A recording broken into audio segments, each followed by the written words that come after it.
Since becoming a high school student, my daughter's attitude towards me has become cold, and she has started using abusive language.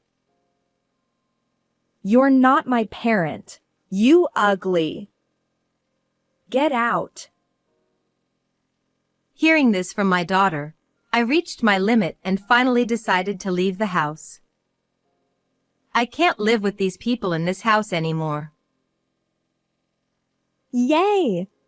Finally, the annoying ugly is gone. Being called ugly and told to leave by my own daughter, I felt despair and made a decision. I have one last thing to tell you.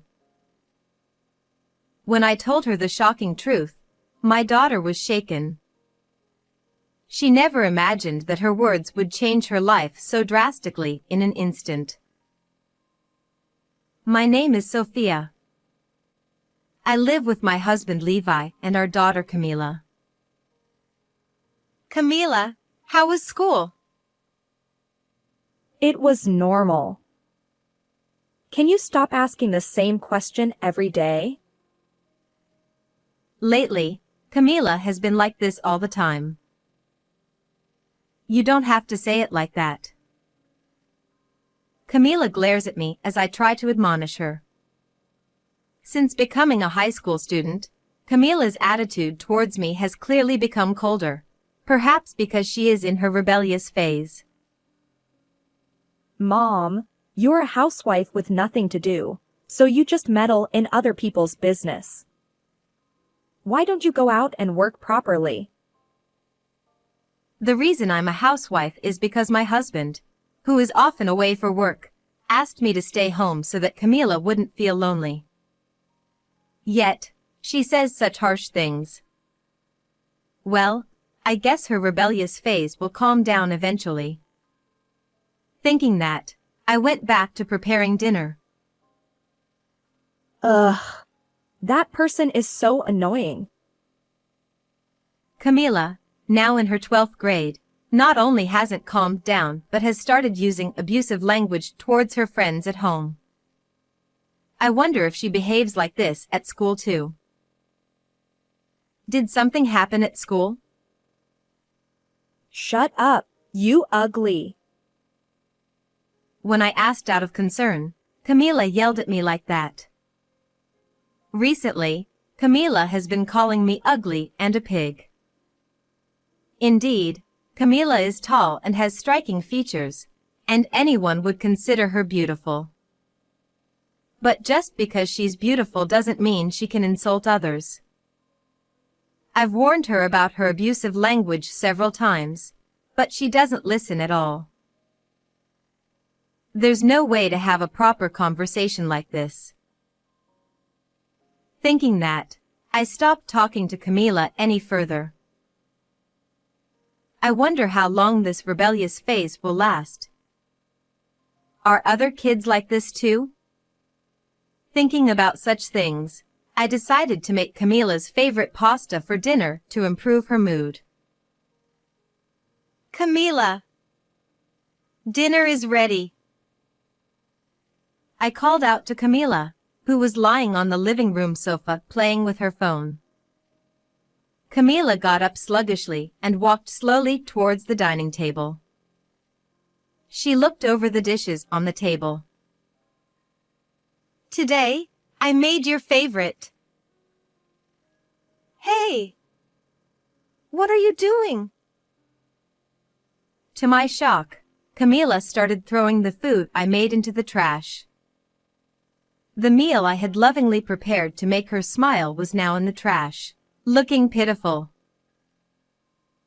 Who would eat the disgusting food made by an ugly person like you? Camila said, glaring at me. I had been lenient, thinking it was just a phase, but this time I couldn't forgive her. Camila, enough. What you're doing is wrong as a person. Unable to hold back, I raised my voice at Camila for the first time. Oh, shut up. Shut up. Ugly, just be quiet. But Camila didn't listen at all, continuing to call me ugly. Levi, say something to Camila. I sought help from Levi, who was watching TV. However, Levi didn't even turn to look at me. I'm tired from work. Let me rest. He muttered while still watching TV. I felt despair towards Levi. I realized I couldn't rely on him.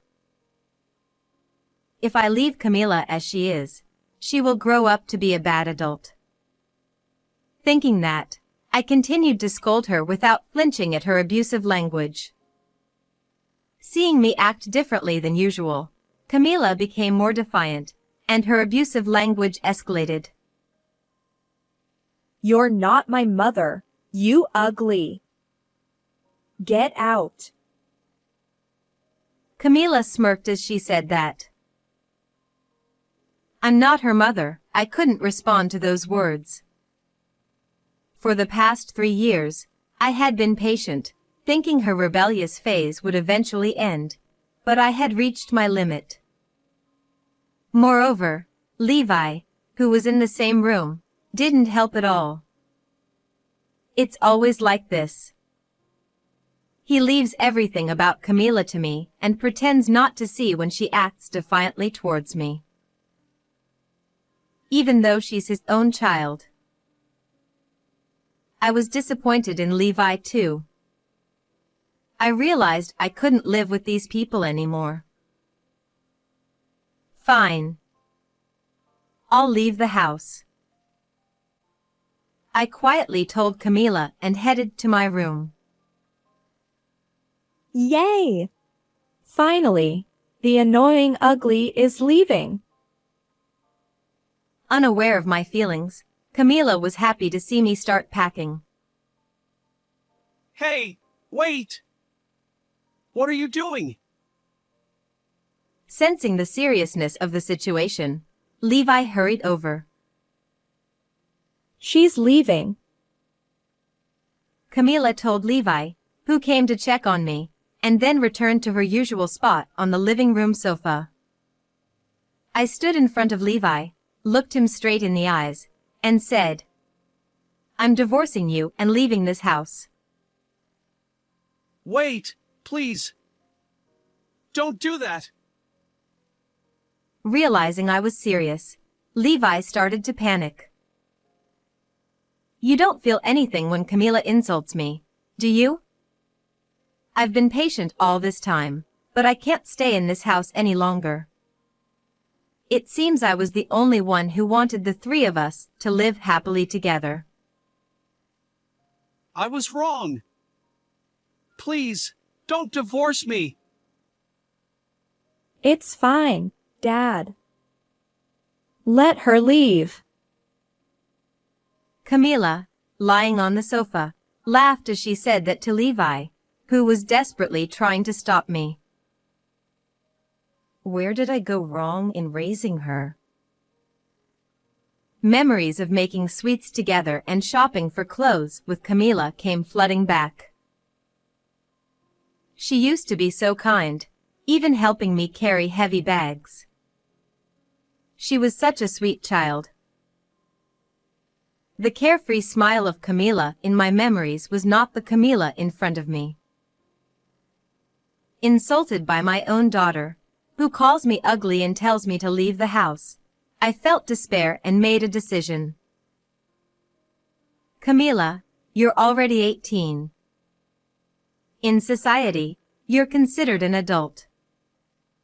You need to understand that your actions come with responsibilities. And one last thing. There's something I need to tell you. What? Are you going to lecture me one last time? Camila, still lying on the sofa and playing with her phone, smirked. Hey! Are you going to tell her now?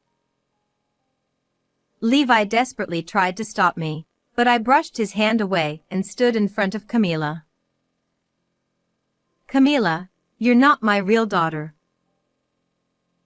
Camila's hand stopped fiddling with her phone. I'm short and plain looking, unlike you. That's because you're not my real daughter. Your father says you look a lot like your biological mother. In both appearance and personality. Lucky you. Oh, really? I'm glad you're not my parent. Camila tried to act calm, but she was clearly shaken. Ignoring her, I continued talking. Levi divorced his ex-wife just before Camila turned 1, so Camila probably doesn't remember her biological mother at all. From when Camila was about 6 months old, Levi's ex-wife would bring men into the house and cheat on him during the day while he was at work, even though Camila was there. Because of her infidelity and her abandonment of parental rights, Levi got custody of Camila. However, Levi, who was busy with work, honestly didn't have the confidence to balance work and raising a child. At that time, I was sent to Levi's house as a housekeeper. I had a childcare license and worked at a daycare, but I had hurt my back and had just quit my job and was looking for a new one. I thought I could no longer work with the children I loved so much, but I never imagined I could be involved in this way. Unlike a daycare, I could shower one child with all my love. I loved Camila as if she were my own child and enjoyed my work every day. Levi trusted me, and later we got married and became a real family.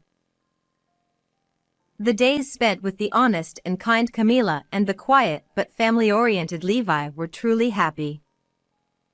I spoke quietly, reminiscing about those nostalgic days. But that honest and kind Camila is no longer here. Apparently, you look just like your real mother now. In both appearance and personality. The way you only care about looks and insult others by calling me ugly or pigs. The way you're self-centered and don't see those around you. Levi says that seeing you now reminds him of his ex-wife and fills him with hatred instead of affection. That's a lie, right, Dad? You don't hate your own daughter, do you? Camila, panicking, asked Levi, but he remained silent, looking down. If Sophia leaves, Camila will have to leave too. As Sophia said, I only feel hatred towards the current Camila. She's the spitting image of the woman who betrayed our family. Levi said, still looking down. His back was trembling, as if he was recalling painful memories. Seeing Levi like that, Camila began to understand her situation and started to panic. I don't want that. I'll try to see you as my real mother, so let's continue living together as we have. What are you saying now? You're an adult, so you need to take responsibility for your actions. I pushed away the crying Camila. Then I went back to my room, packed my things, and left the house. I walked aimlessly along the night road for a while to calm my mind. When I looked up at the sky, the stars were shining. Why did it turn out like this? For a while, I couldn't see the stars through my tears, but after crying for a while, the tears stopped. And the stars were still shining in the sky. Some things remain unchanged no matter what happens. Thinking that gave me a little strength. Since it was already late at night, I stayed at a nearby hotel and headed to my parents' house the next morning. I explained the situation to my parents, and they agreed to take care of me for a while. 17 years ago, my parents were strongly opposed to me marrying a divorced man with a child. Even so, I managed to persuade them and got married, and eventually, they came to love Camila as their own grandchild. That's why I felt truly sorry for disappointing my elderly parents with this situation. Life has its ups and downs. You've done your best for your family until now, so live more freely from now on. My mother accepted me with these words. Back at my parents' house, I immediately started the divorce process through a lawyer. Thanks to a skilled lawyer, the process went smoothly, and since Levi didn't particularly resist the divorce, it was finalized quickly. Sophia, I'm really sorry. Even though you're not Camila's biological mother, thank you for raising her with so much love. I should have faced Camila properly, but I just couldn't. Levi said this over the phone. The emotional scars from being betrayed by his ex-wife probably still remained painfully in Levi's heart. Unable to accept the current Camila, who reminded him of his ex-wife, Levi gave up custody of Camila. Camila was placed in a facility. Camila probably never imagined that her words would change her life so drastically in an instant. A while after I left the house, Camila started sending me apology messages. If you're truly sorry, take responsibility for your actions and change your ways. I replied curtly, but I couldn't help feeling sympathy for the message she sent on the day she entered the facility. Mom, I'm really sorry. I'm lonely. I want to see you. Remembering the kind and loving Camila from the past, I started to cry. Do your best to find happiness on your own. I put all my feelings into this one sentence and replied. But that might have been a mistake. A few days later, she started sending complaints about the appearance of people around her, saying there were no cute girls and that it was hard having only ugly friends. Nothing has changed at all. I was disheartened. You won't make any friends like that. When I sent this, Camila replied, I don't need ugly friends. Unable to deal with Camila any longer, I finally blocked her messages. 3 months later, on a day wrapped in the warmth of spring, I was staring at the calendar. Today was the day I became Camila's mother. Back then, I never imagined that 17 years later, I would be in this situation. At that time, I envisioned a bright and happy future with my family. Since blocking Camila's messages after being disappointed by her refusal to change even after entering the facility, I knew nothing about her. However, the other day, I received a call from Levi and learned that Camila would be leaving the facility in March. She probably doesn't care at all that I blocked her messages. She might have completely forgotten about me by now. I thought she was just a stranger to me now, but having raised Camila as my own daughter for 17 years, I couldn't see her as a stranger. Once she leaves the facility, I will probably never see Camila again. Various emotions welled up inside me, but I decided to visit the facility to see her one last time. The staff at the facility understood our situation well and welcomed me warmly. While waiting in the office, I saw Camila returning from school. Is that Camila? The height and build were unmistakably Camila.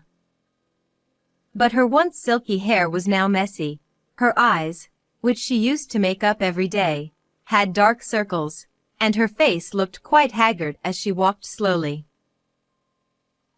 Camila has been going through a lot and is currently attending psychiatric treatment. The staff explained Camila's situation over the past 3 months. It seems that after losing contact with me, Camila truly felt abandoned by her parents and became emotionally unstable. Additionally, living under the strict rules of the facility, unlike her previous free lifestyle, caused her a lot of stress and led to mental illness. I see. Even after hearing the explanation, I was surprised at how little sympathy I felt for Camila. Rather, I was relieved that she finally realized her situation. I left the facility without meeting Camila. Her appearance had changed, but I wondered if her heart had changed as well. No, people don't change that easily. Once she leaves the facility, she will have to live on her own. I hope she takes a good look at herself and changes, even if just a little. A year later, I am now living a lively life, working part-time while taking care of my parents at home. When I went to the hair salon the other day, the stylist was surprised at how shiny my hair was. It seems that being freed from Camila and Levi has relieved my stress. Back then, I was always trying to please Camila and being considerate of Levi, who was working hard outside, striving to be a good family. I never thought of it as stress, but my body was honest. Now, my health has improved significantly, and I naturally smile every day. I'm glad you came back, Sophia. Hearing that from my mother, I felt the warmth of a true family. From now on, I will live without pushing myself too hard. I decided to live cherishing myself and those around me, together with people who truly care about me. How did you like this story? Please subscribe to the channel. See you in the next video.